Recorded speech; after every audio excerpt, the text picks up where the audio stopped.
এদিকে এই যে মেহমানদের জন্য দেখেন এই বলে কাসারাত, তো এগুলা সব রেডি করছে ওনারা।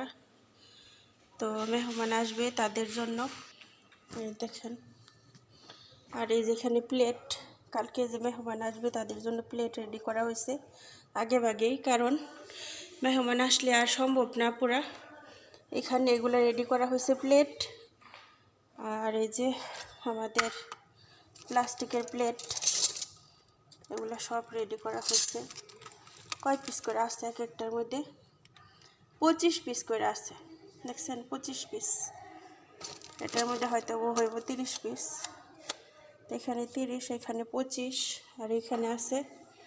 তারপরে আর ছেলেরা তো মনে করেন প্লেটের মধ্যে খায় না, ওরা বড় বড় যে সেনিয়া আছে সেনিয়ার মধ্যে খায় একসাথে।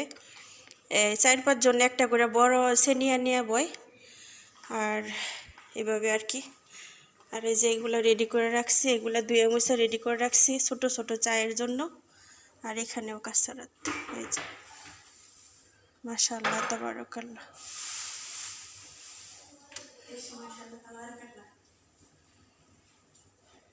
তো এই যে দেখতেছেন এগুলো কিন্তু কিশমিশ বিভিন্ন ধরনের, এই যে কাজু বাদাম, এগুলো সব কিছু দিয়া মিক্স করে বানানো হয়েছে। আলহামদুলিল্লাহ রাব্বিল আলামিন। আশা করি সব কিছু সহজ হবে। সবাই দোয়া করবেন যেন সহজ হয় ইনশাআল্লাহ।